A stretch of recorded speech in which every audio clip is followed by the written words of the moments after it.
Welcome to ELI Presents Pass the Mic. This podcast is produced by the Foundation of the Alliance for Community Media.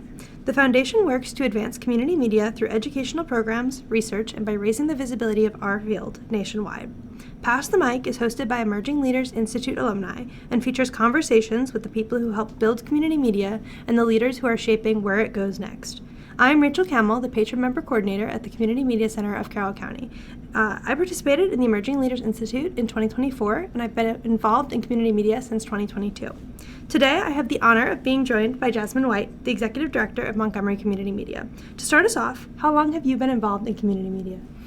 I've been involved in community media for a little over 20 years. So I got my first job here at MCM in 2005, and it was a part-time job. I was a teaching assistant. My career path took me lots of different places, and then I landed back here again in 2023. Awesome. And what brought you here in the first place? Well, I moved to the D.C., Maryland area in 2002 because I was going to graduate school at American University to study film and video. While I was there, I really wanted to immerse myself in, film and video and television in D.C. and Maryland. So I started to join organizations, and there was an organization that I joined, and on their listserv, they had a part-time teaching assistant position available, and I applied for the part-time teaching assistant position, and I got that teaching assistant position, and then I just started to work in the training department here, helping out with the videography classes and the studio classes. Awesome. Was there a moment or a project that you worked on that made you realize this work really mattered? There are quite a few moments that I can think of that made me realize that the work that we do is really important. More recently, we did a story, our news department did a story about bullying in the school system. And after that story was published, we started to receive a lot of email, a lot of positive feedback and engagement online from parents of people that were really happy to see that we took the time and the opportunity to dive deep and to find out what was happening within the bullying problem within the school system. And there were some other stations in the area that covered it, and then they kind of moved on and went to cover other things. So we continued to follow up with the parents and follow up with the school, and we continued to tell the story a little bit deeper. And one day, the student and his parents came here and surprised us. And the student drew us a lovely picture of our studio as he remembered it, because we interviewed his parents in the studio, and they wanted to meet the reporter that did the story, and his mother was so touched that she was crying that we spent so much time really helping them and supporting them by getting their story out. So that was one example of how I feel like we had a pretty deep impact on the community. That's so important. It's such an important issue. And like you said, it's easy to write a story and move on, but to really be there with that family and receive that drawing is great. So I know you said you started here almost 23 years ago. Is that what you said? In 2005. 2005. All right, so about 21 years. So what did your early role look like? I know you said you were teaching, but kind of what were you doing more specifically at that point compared to what you do now as executive director? So as a teaching assistant, I supported the training department and their classes. At that time, it happened in a different building, and so we used to have like this really, really big, bulky equipment, the cameras, the lighting kits, and so I'd have to load all of that stuff up, and we would take them across the street where there was a classroom and set everything up for the instructors, made sure the instructors had all of their materials, all of the cameras and equipment they needed. So it was a really supportive role, but it gave me the opportunity to learn more about public access. At that time, I did not know a lot about it. I was just applying for a teaching assistant position, and it listed some qualifications that I had. So I didn't know a lot about community media, but it was an opportunity to learn more, and then I just kind of fell in love with the idea of helping people and helping people tell their own stories and doing it from the educational perspective. Not everybody has the opportunity to go to college or to go to graduate school. So what I saw was people that really wanted to tell stories, people that really wanted to have TV shows, but didn't necessarily have the access and the resources to do that in a traditional path of, okay, you got to go to school and you get a bachelor's degree and you do these other things. So it was really exciting because they were really passionate about it. And what I encountered was people that really had a vision for themselves and a way that they wanted to have some sort of impact in their own communities, and this is how they wanted to do it. So I found some excitement and joy in helping other people do that. It's so rewarding, and it kind of reignites your own passion when you get to help other people like that. That's great. Yes, absolutely. So what has your station done to serve your community in a unique way? It's kind of different from other people's, maybe. So here at MCM, I think some of the unique things that we do are the way that we service young people. So like most stations, we used to do a lot of traditional classes, producing, videography, field production, studio production, directing, all of those things where we would have a class and have people come in and take that class. Because of all of the resources that's available to people now where they can get a lot of training online, we had to create a way to provide value to the community in a very different way. And so one of the ways we do that now in terms of training is we have a Digital Futures Institute, and that is our program where we work with young people. Within that institute, we have a fellowship. We have a BIPOC and LGBTQIA plus fellowship. It's a storytelling fellowship, and it's an equity program which gives people the opportunity to get hands-on experience and tell stories that's important to them, and we support them in that, and we also give them a stipend for their participation in the program. So I think that approach is very different because we are trying to express to the community that we value what they bring to the organization, and we can't have an expectation that people can volunteer for free, right? If you can volunteer for an organization, that means that you don't have to, work a part-time job or work a second or third job. And so when people are participating in that program, we know that they're sacrificing something. They're sacrificing their time to work with us to create these stories. And so we have to be able to show them that we appreciate that. And we do that by providing a stipend. That's incredible. It's a great way to be able to bring in youth who maybe could need a little bit extra support. That's really great. What do you think makes community media different from other forms of media? What makes it so special? Community media is special because it highlights the importance of the public's voice in a way where it is the most important thing. So even within the organization, like our organization chart where we have everybody's job positions, right? And then there's my position. On top of my position is the board of directors. On top of the board of directors is a box that says community, right? So the community is a really important piece to this puzzle. And so we have to make sure that we're connected to their needs, right? So not necessarily the things that we want to do, but what does the community need from us, and how can we continue to provide that value? And that changes over the course of years. It changes because of the evolution of technology. It changes because of external threats, and it changes because of funding. It changes because of who might be in office at the time. So we have to make sure that we are making adjustments along the way to make sure that we're still serving the community with what they want, given all of those circumstances, which can be a challenge, but it's a challenge that we accept. Absolutely. It can always be tough when you don't really know what's going to come next. Right. What do you think is one value of community media that is often overlooked or misunderstood? Our power, I think, is often overlooked, right? So I think that sometimes we approach problem solving from a position of fear. What if we lose this? What if we don't have money? What if this?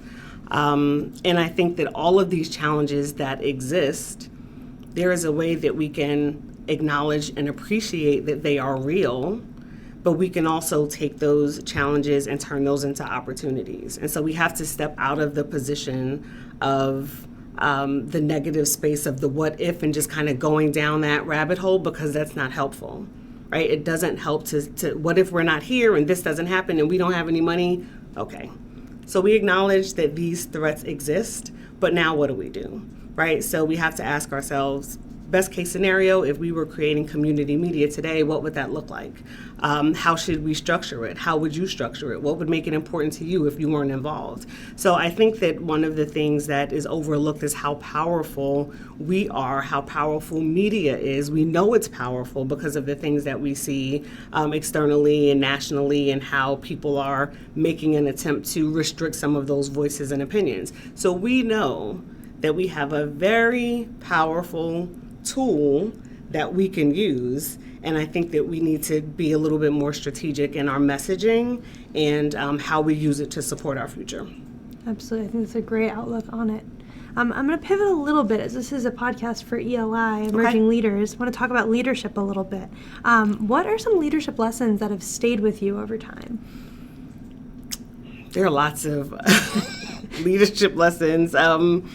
I would say, perfection is the enemy of progress is a really important leadership lesson for me, because I am someone who is a planner. I like to be organized. I like to have systems in place that work. I think that those systems support people and systems support success, but sometimes we have to move. And I think that as a younger leader, I certainly suffered from analysis paralysis, right? I wanted to have all of the information, all of the details. I want a solid plan. I need to know everything that's going to happen before I move or before I had the confidence to move. And so now I realize that there is, in most cases, not going to be a situation where all of the things are aligned and perfect before you move. And so I know now that it is more important to have a clear vision and to be able to communicate that vision than it is to have a plan that outlines every single step and possibility. So I would say that that's a pretty valuable lesson that I learned, because now it allows me to make decisions a little bit quicker.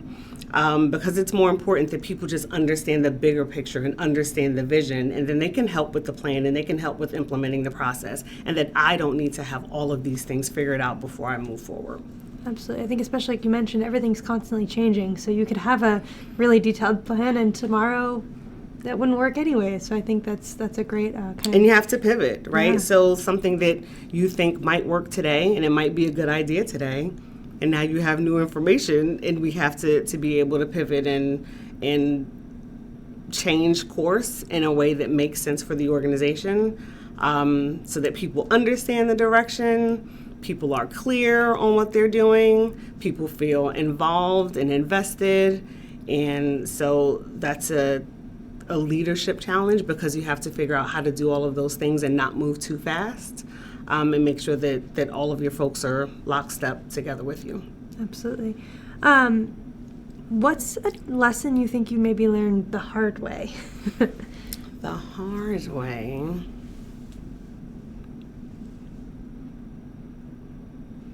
A lesson that I would have learned that I learned the hard way. Well, that's a hard question. It is. Maybe a mistake you're almost glad you made, you learned a lot from and over the years. I make a lot of mistakes, and I think that allowing yourself to make mistakes is a valuable lesson in itself. I think it creates an environment where other people feel comfortable making mistakes, and I don't believe that you can hold other people accountable to their actions. I think that you can create a space for accountability, and you can create a space and a healthy environment for people to experiment, to make a mistake, acknowledge the mistake, learn from it, and move on. So I can't think of one mistake that I've made, because I make mistakes all the time. But I think admitting that and saying it out loud is important. I think it's important for people to hear. I actually worked for a person who never made a mistake in their mind, right? So they never made a mistake. They were never wrong. Their ideas and opinions was always right, and that's what we had to move forward with. But I learned in that space that that's the kind of leader I don't want to be. So, when we're having conversations and we're trying to make decisions that are tough, and I'm meeting with the leadership team, I am really clear in saying, this does not have to be my way, right? My way is not the best way, because I want people to bring in those ideas, and we all have blind spots. And having a group of people that trust that you're going to care for them and their ideas, I think really helps get the best out of them. So being open, when you make mistakes, or accepting when people make mistakes, I think is really important. It's a great way to help uplift your team as well and have them succeed. That's really great. What excites you about the future of community media? I am excited about all of the possibilities. I'm excited about how we can engage AI in our world. Again, not from a position of fear, but from a position of opportunity. And I am excited that we do have the space to be a leader again. I think that for some stations, some of us waited too long to react and respond to some of the changes around us. And I think that the conversations that I'm having with people in community media now is really forward thinking and really progressive, because they acknowledge, like, okay, when it came to these technologies, we were a little slow, but we know that we can't be that way anymore. And so I think that it's really exciting to hear about some of the work that people are doing with AI, with virtual reality, with training and production that is not the typical public access model. Yeah, great. I know you actually just came off your time as was it board chair for ACM, is that correct? Yes. Yeah, awesome. So I'm sure you've kind of spent a lot of time in the last year, 2 years? Well, my last board meeting was November of 2025. So. Yeah. So I think you probably spent a lot of time kind of thinking about some of the challenges that were in our organization and in community media. What are some that you think we need to be focusing on? Challenge areas that the Alliance, like members or like leadership within the ACM, or I think the greatest challenge is, or what people should be focusing on, certainly within their own organizations and stations, is being able to clearly define and demonstrate their value. It's hard because we have lots of great resources, and sometimes people come to our organizations and they have lots of requests and asks, like, hey, can you guys do this? Can you do this production? Can you guys do this? And so we're doing all of these different things, and are we doing any of them well? Right? So something that you need to ask, like, what is it that we do really well for this specific community? And so I think trying to serve everyone can be a detriment, right? So most people are working with limited resources, including staff, which means we cannot do all the things. So leadership within the organizations have to make the decisions to say, this is an organization that focuses on blank. This is what we do, and we do it well, instead of trying to satisfy everyone. So I think that is something that individually organizations need to really focus on, is really asking themselves, what is the value that this organization can bring to this community, and how can we do that really well? That's some really great advice. I think we all can kind of get lost in everything that walks in that door, and how can we serve them. Awesome. What is one thing that you hope community media never loses as it continues to evolve?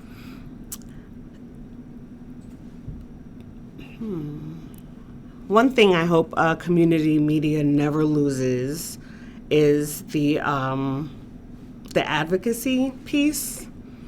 And so, community media was started as an opportunity to give people a voice. And I feel like that old school, like, power to the people perspective, like, that is it, right? We exist because there is power in community, there is power in people, there is power in connection, and media is really just a tool to highlight that power. And so I think it's really important to keep that focus, that we are for and by people, and we need to be focused on work that supports people and work that supports community. And that's not always really exciting and sexy, and sometimes it is having people in your station that have very different viewpoints, having people in your station or within your organization that can be controversial, but that's par for the course, right? So we want all people to be able to participate.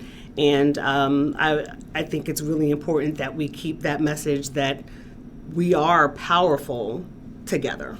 Absolutely. I love that. We're going to wrap up with some advice that you might have. So what is advice that you would have given yourself that you wish you'd known earlier in this field? The advice that I would give myself is that it's okay not to know.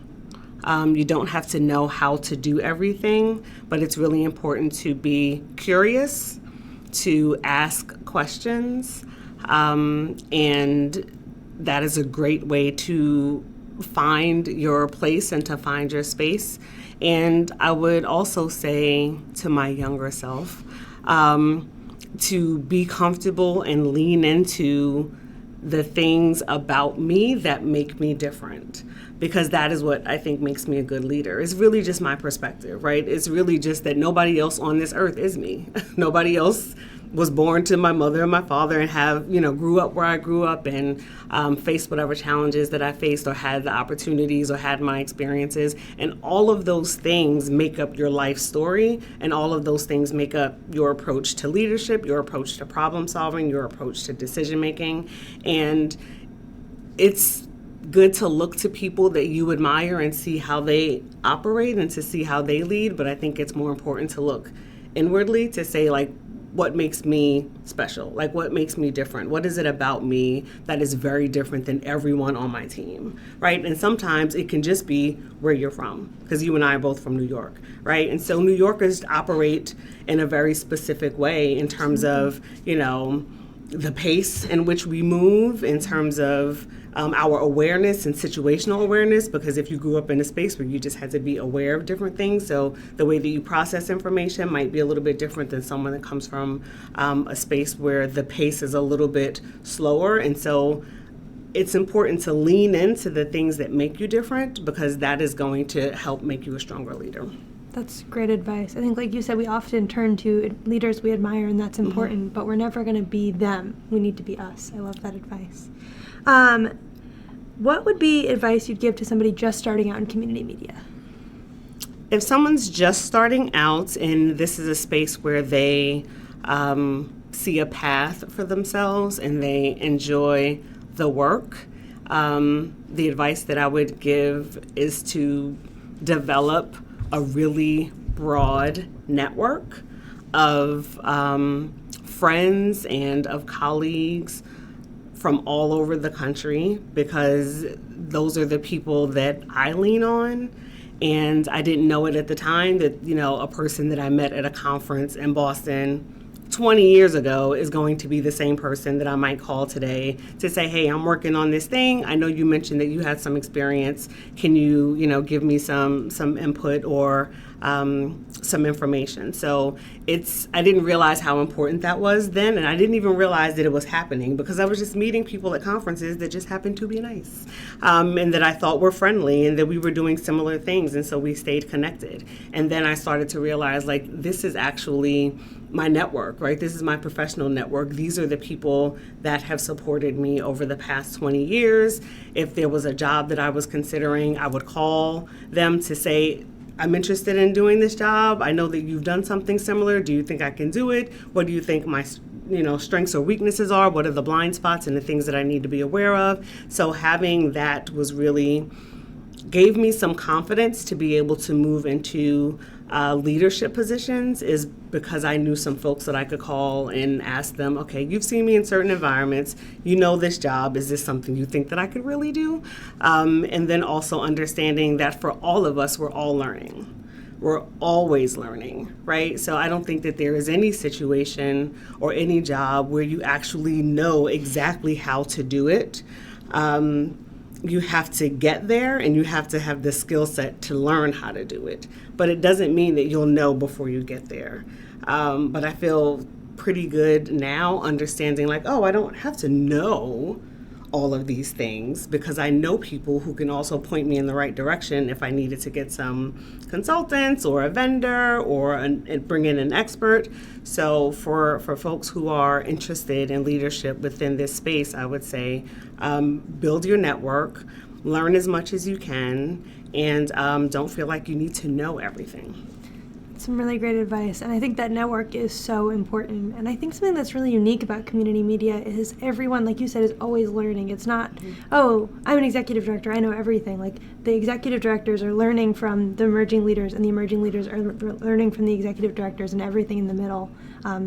It's such an incredible space and such a great network to have, to rely on. So my last question for you, this podcast is Pass the Mic. Is there someone in community media who's inspired you that you'd like to pass the mic to next? Who would I like to pass the mic to?